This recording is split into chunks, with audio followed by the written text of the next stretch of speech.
Hey everybody, Andrew with Premier Ponds here. I wanted to talk to you about one of our most common questions, and that's string algae. String algae, early spring to summer, is always the most questioned topic in ponds. I think the reason for that is us as humans really don't like it. The number one misconception about string algae is that it's an unhealthy thing. It's hurting your fish, it's hurting your ecosystem. It might clog a pump here and there, but it's not hurting anything. It's actually a very natural sign of a healthy pond. So we like string algae because that means that everything's going good, but we don't like it because it's aesthetically not pleasing. So what are the things you can do to keep string algae down in your pond? Well, the most natural thing you can do is plant aquatic plants in your pond that will thrive. General rule of thumb is you want to cover 50 to 70% of the surface of your pond with aquatic plants. That will help starve the nutrients out of the water that would otherwise feed that string algae. It also helps shade the water so that the string algae doesn't bloom beneath the surface. So plants, number one, the best thing you can do. Number two, there are powerful bacteria. We use a string algae buster from Aquascape. It's a preventative maintenance. It coats all the rocks in your pond and makes it hard for algae to grow. It's a great option. It's a very powerful bacteria. It works with your ecosystem, and we see great results from it in a preventative setting. The other thing, the thing I use on all my ponds, is called the IonGen, or copper ionizer, and that puts trace amounts of copper in the water. It's completely safe for your fish and plants as long as it doesn't run in the winter time, and for some reason algae soaks up copper and dies off. All the other plants in your pond that may grow thrive off of it. So most use it as a nutrient, algae dies off because of it. So it's kind of a win-win. We see really great results, like 80 to 90% reduction of string algae when a copper ionizer is installed. It will work preventatively or retroactively if algae is already growing. So that is why I use it in my own pond, and that's why we recommend it to most of our customers. Here to talk to you about cloudy water in your backyard pond. Now, cloudy water we see frequently. It can kind of happen if your pond just gets too dirty, but usually it's indicative of not having enough filtration, the proper kinds of filtration, or just having too much debris in your pond. So number one, if you have cloudy water, I suggest getting your pond fully drained and cleaned out. Number two, let's take an assessment and figure out what is filtering your pond. Is there adequate filtration, and do you have natural filtration such as fish and plants that will soak up a lot of the nutrients in the water naturally and recycle it? What we're really trying to do is create an ecosystem that all works symbiotically together to give you the best quality experience in your pond and the clearest water possible.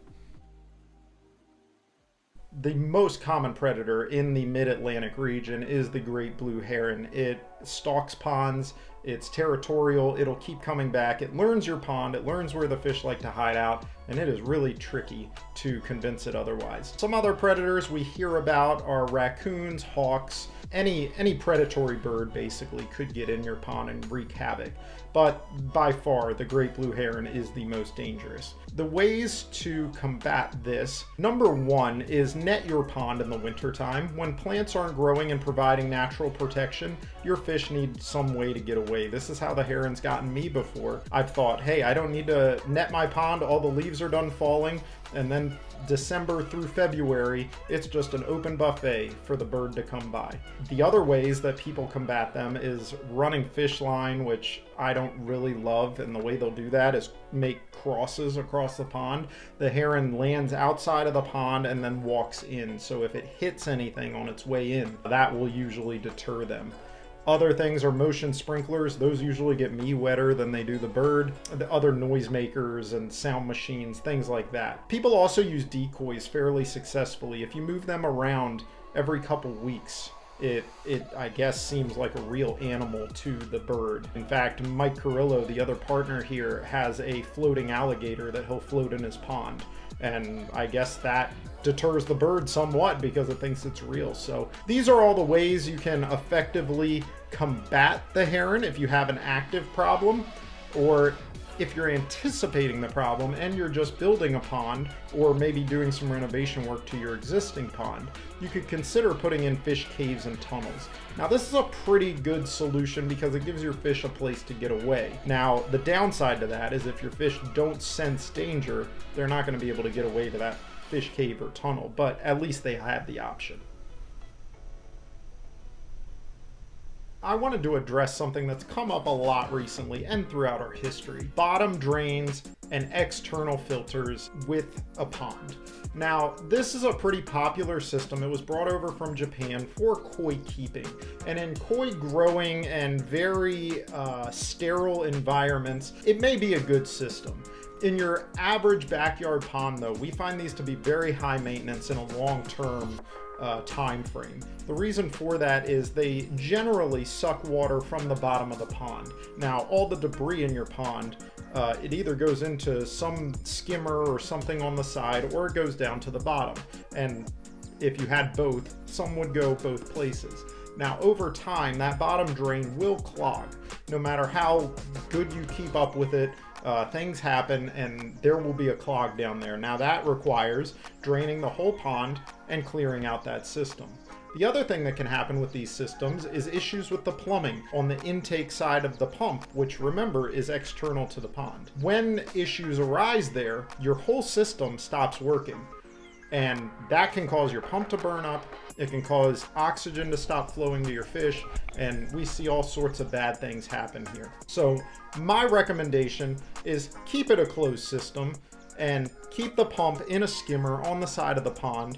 Keep the main drain or bottom drain, that's swimming pool technology, keep it out of a backyard ecosystem, and simpler is better. If we can keep it in more of an ecosystem format with the skimmer and the upflow biologic filtration, you will have the lowest maintenance, most enjoyable experience on a long time horizon for a backyard pond. I want to tell you about one of my favorite things about my pond. Let's assume your pond is set up, the water's crystal clear, and you're just looking for ways you can enhance it. The number one thing I suggest is underwater LED lights. As you can see, some of these pictures just show the exquisite nature of underwater lighting, under your waterfalls, under the surface of the water, lighting up your plants and fish, just really providing a cool experience. And let's face it, most of us don't enjoy our ponds during the day. We're at work, we're taking kids to soccer games, and we're not really down and sitting by our pond till 8 or 9 p.m. at night. What lights do is they double the amount of enjoyment you can get out of your pond, whereas when the sun sets, you don't really get to enjoy your pond. Now you can enjoy it all night long. So there's nothing I love more than a nice glass of wine, sitting by the pond 9 or 10 p.m. after the kids have gone to bed, and really enjoying the sights and sounds of nature. If this is something you're interested in, please let us know. Power washing. Is it bad for the lining?